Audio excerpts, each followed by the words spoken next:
Hey everyone, Janie here. Welcome back to my garden and welcome to the next video in my Show Me Your Garden series. This series, it's just killing it. I am loving it so much. I am spending my time sitting here editing and seeing pictures and videos of your gardens, and I am so inspired.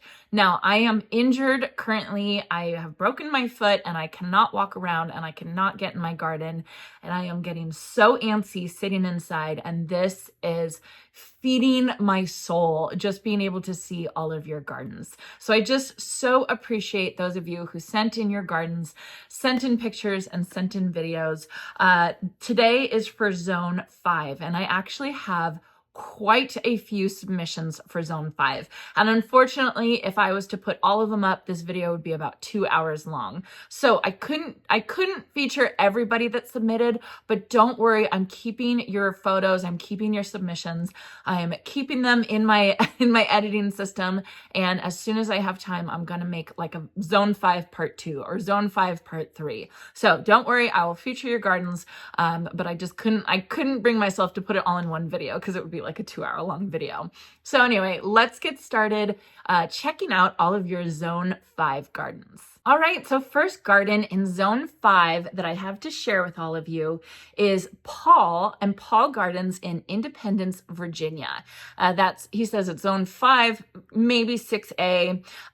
So Paul sent in a couple photos of his before garden and his after garden. He says the biggest challenge in his garden is he just moved. It's a brand new garden. Starting from scratch was hard, but it's coming together.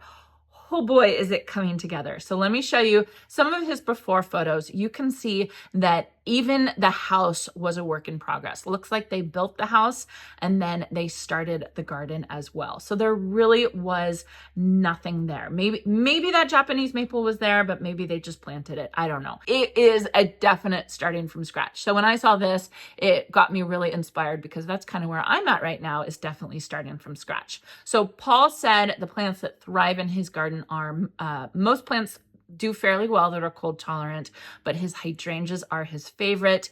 And if he could give one piece of advice to other gardeners in Zone 5, it would be to dig, plant, water, repeat. I love that you said that, Paul. He says it truly is the key to gardening. Just get out there and do it. If it doesn't work, rethink placement. All right, are you all ready for the after photos? I gasped when I saw this. It's beautiful. Look at this garden. Oh my goodness. It's so, so pretty. I just have to say, you can kind of see the house. He painted his house this navy blue color, and I think it is just making the plants pop, especially the evergreens that he has. I love that he chose to place stones everywhere. The stones kind of seem like a theme in his garden. You'll see, I'll show you in a second, his fireplace is covered with stones. And then he has this gorgeous flagstone pathway that it's just beautiful. There's his beloved hydrangeas in the background, some more alliums, looks like some clematis, and again, those stones. So Michael Glassman, the landscape designer that I've been working with, he loves having stones in his garden, and he wants me to put a ton of stones in my garden. And now that I see Paul's garden, I completely see why, because it really does make a huge difference. So here is that fireplace I was telling you all with the stones on it, and you can see, look at what a difference paint, finishing up the siding, but then putting in lawn and putting in this gorgeous garden bed does. It is so pretty, and the combination of plants that he has, he is a genius at picking out combination of plants. Here's another view of it kind of off to the side. So you can see he has shrubs, he has trees, but he also has a lot of annuals that he's planted in. Paul, your garden reminds me a lot of Tracy's from Plaid and Poppies. You two seem to have very similar tastes in gardening.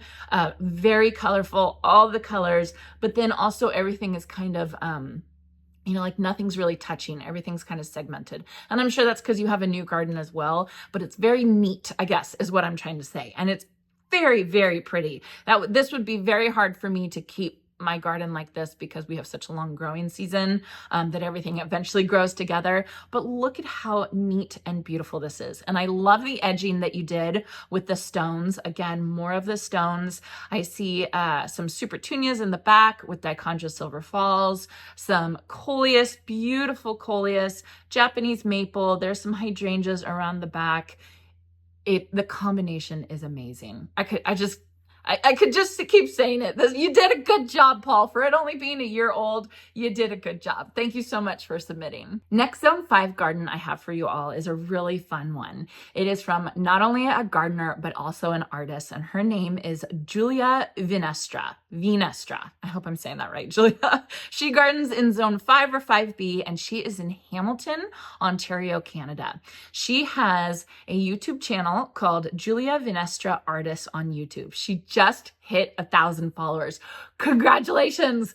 That is the hardest. The first 1,000 subscribers are 100% the hardest, and it just gets easier from there. So congratulations. She also is on Instagram. I will link her channels below. Again, with these Show Me Your Garden series, anybody that has a social media channel, I will link down below, which I think is fantastic because those of you who garden in Zone 5, you can find other content creators that you can get inspiration from in your zone. I will also include the other gardeners that I have in other zones as well that have submitted their social media channels. So Julia says, I asked her what plants thrive in her garden, and she says hydrangeas, ornamental grasses, hostas, and salvias. She cannot seem to grow gomphrena very well, which I can understand because gomphrena likes heat, like warm soil. So I could see that might be hard for you. So I asked Julia what was one piece of advice she could give to other Zone 5 gardeners, and she says, plant native and plant for a show each season. Don't do all spring flowers, which I think we all are guilty of because we're so excited and we want to plant spring and we want to get as much color as soon as possible. But then come summer and come fall, there's not as much going on. So she says, as in this video, fall color here is exceptional. So she submitted a fantastic video. Her house, it must be her house/studio, is so interesting. So sit back, relax, and take a look. Good morning, Janie. It's early morning in my garden.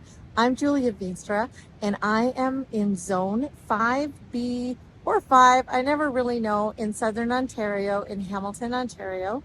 And I am a gallery and studio artist, as well as an avid gardener. I find that gardening, like painting, is all about layers, color, and composition.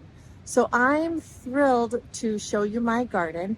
I'm starting out, you asked, so I'll tell you, I'm starting out a new YouTube page, the Living and Working Artfully, and it's going to be all about my studio, my gallery, and my garden. So I'm going to take you for a little tour, and I'll end up maybe with some spring photos at the end. Thanks for asking about this, Jamie. Here's the entrance to my garden. I believe I forgot to tell you my YouTube name is Julia Veenstra Artist, if your followers would love to come and follow along. My garden, this is the secret garden. You can't see it from the road, and I just adore it. And fall, we had a few frosts actually this week, which is turning the colors so gorgeous. Look at all these siennas and yellows, and oh my goodness, it's beautiful. So I took advantage of a few weeks ago, we had some beautiful warm weather, and I started dividing some of my grasses, and I planted new plants for the spring. So I can't wait for spring. This is an oak leaf hydrangea who loves its life in my garden. My hydrangeas do, my incredible hydrangeas do really well. We've lost some leaves on my elderberry, but things here are just starting to turn color and die off here in my garden because I live down right by Lake Ontario, and somehow I've got a little climate that keeps the trees green, even though Ontario is past its peak everywhere else. So here is the lovely, there's a dogwood back there. Look at the colors that are happening in my fall garden. It is inspiring to me. Here's the entrance to my studio, and look at those miscanthus grasses. Isn't that something? Can you hear the waves? I hope it's not too loud. It's quite a wavy day today. There's my house. I pad out from that sliding door out to my studio where I do my work. I have a lot of garden art as well, which are thrifted finds. This big leaf, believe it or not, I got at a garage sale. I love it. I have fallen in love with the salvia, the annual salvia this year. I'm so sad that it doesn't come back. There's the lake, if you can see it.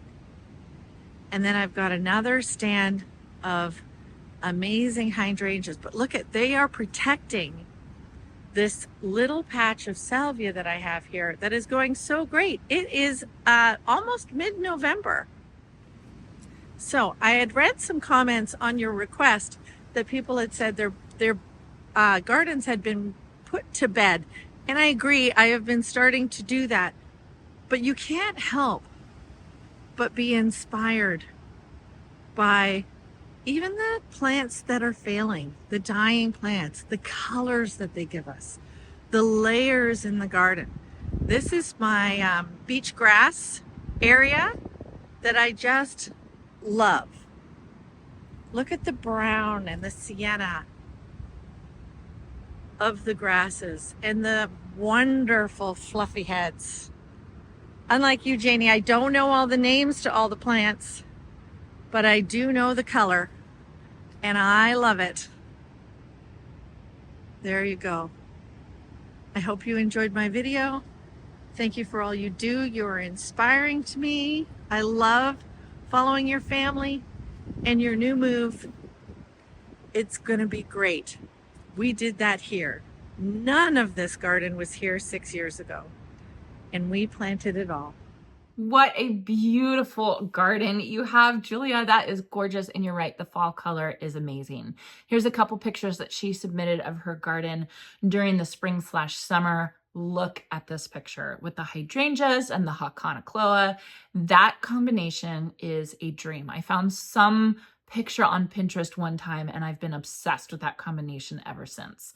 It is just a beautiful, beautiful garden. And I think we can all tell, Julia, that you're a fantastic artist because you have that special touch with color that's just amazing. So thank you so much for taking the time to film. Everybody make sure you check out her YouTube channel and her Instagram. And again, thank you for submitting. So the next garden I wanted to share with you is a garden out of Denver, Colorado, or the metro area of Denver, Colorado. It is Taylor's Garden. It is again Zone 5.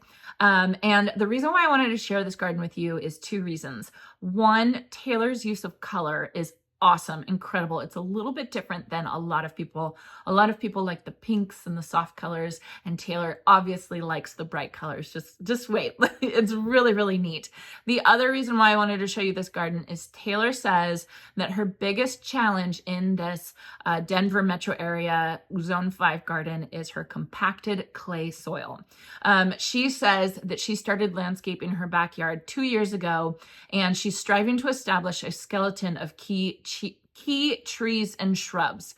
She says she thinks it's going to take her about 3 years of hand watering these trees and shrubs according to their individual needs, such as gallons of water and number of days between watering in their compacted clay soil to get them well established before she turns them loose on irrigation. She says she's had to replace some spruces because they can actually drown in their clay soil until they get established.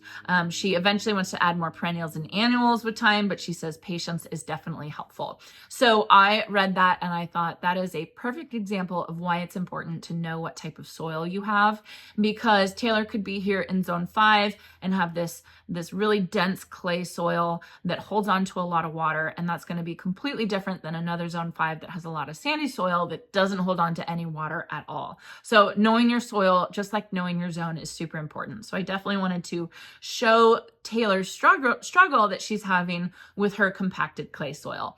And then I just got to show you this picture. It's beautiful. The color that she has chosen for her garden, these red chairs, that I think that's an umbrella, a red umbrella that's been put away for the winter. It is just beautiful what she has, the colors that she's chosen, the blue spruces mixed with the green lawn, mixed with the red chairs, mixed with the yellow rudbeckias. It's amazing. It is so bright. It is so cheery. It is so like, it's striking. When I saw these photos, I just thought that it was absolutely striking. Then this one right here, you can see she has definitely added in some fall interest with that tree back there, which I'm not totally sure what type of tree that is. It looks like I don't even know. I don't even know. Let us know, Taylor. But then it looks like she has some grasses here that are turning colors, and then still these blue evergreens. So this garden was, not only does it have compacted clay soil and she's kind of working with it, but she is using like primary colors in her garden, which is a very particular style, and I think it is absolutely gorgeous. And so it's really, really good inspiration. So thank you so much for sharing that with us, Taylor. Your garden's gorgeous, and good luck with your clay soil. That's a tough one, but it sounds like you understand it and you know what to do. Next garden is another great video from a great YouTuber. Her name is Michelle, and she gardens in Midwest Illinois. Her garden channel is Michelle's Home and Garden. I will put the link down below. She submitted a great video, but let me give you a couple of her answers to the questions that I asked. She said for her piece of advice that she would give to other gardeners in Zone 5 is that Zone 5 is a great zone for roses.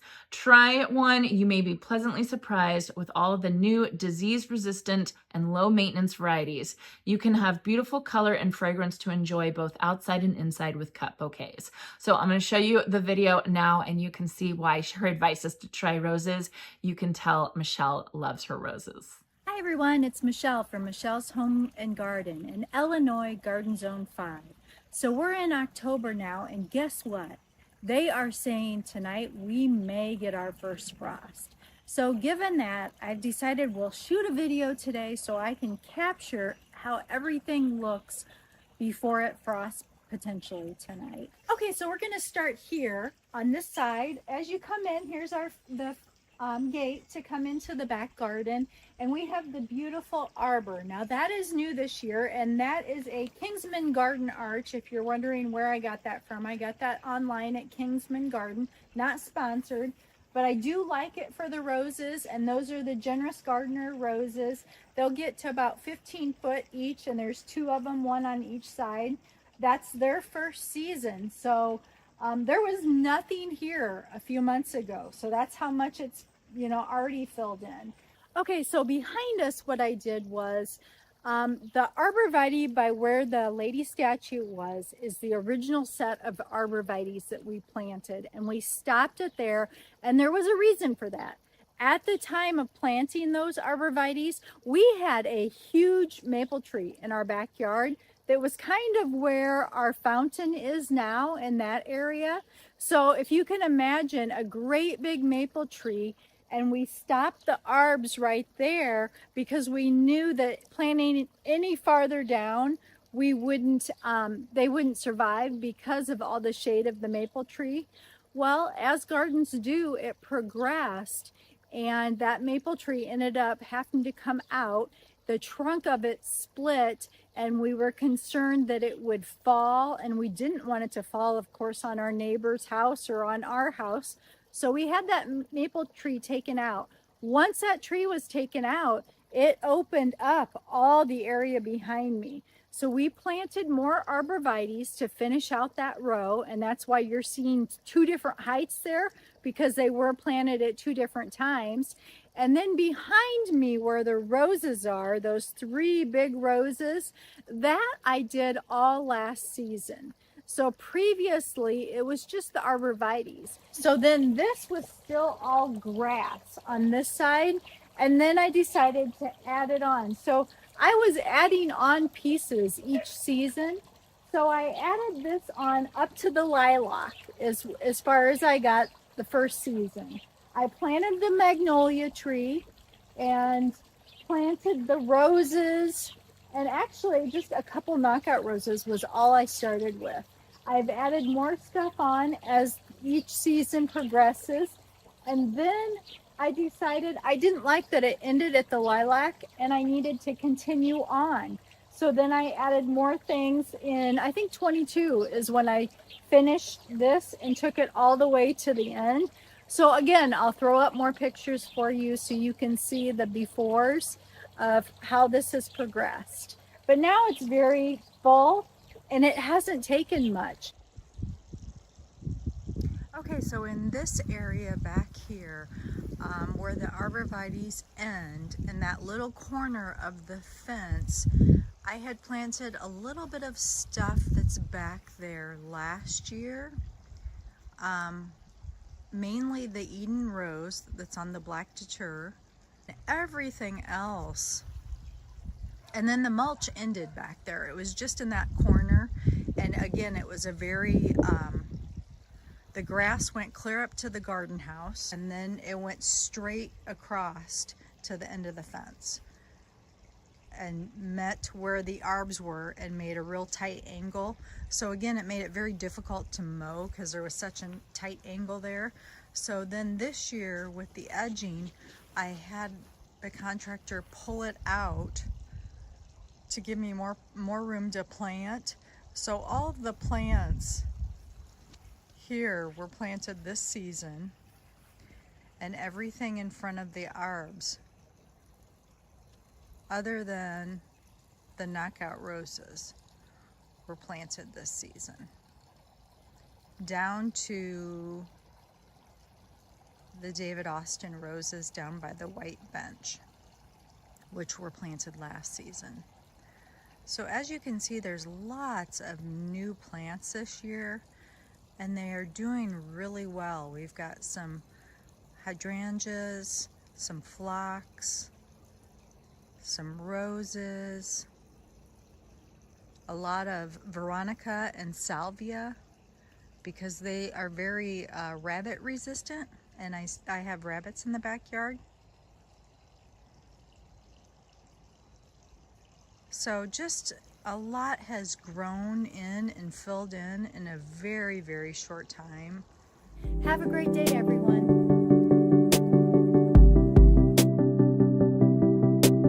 Isn't that absolutely beautiful? So make sure you check out her YouTube channel. I will link it down below. Michelle, thank you so much for submitting that video. I loved it. So that's gonna be it for my Zone 5 Show Me Your Garden video. That's it for today. I'm gonna do more. I'm gonna do a round 2, maybe even a round 3 later on, because I still have so many other fantastic submissions. And that's the same for the next couple zones up, 6, 7, 8, 9. I don't have a ton of 10s at this point, but I will definitely be doing follow-up videos to include everybody. And maybe I'll do it again in the spring when everybody actually will have some warning to take videos of their gardens. I know this was kind of out of the blue, but again, this was a saving grace for me when I'm kind of unable to get out into the garden, and you all are giving me so much inspiration while I'm sitting here in my chair. So thank you to all of those who submitted. Thank you for inspiring us. I hope you all enjoyed this, and I hope you all have a chance to get in your garden today.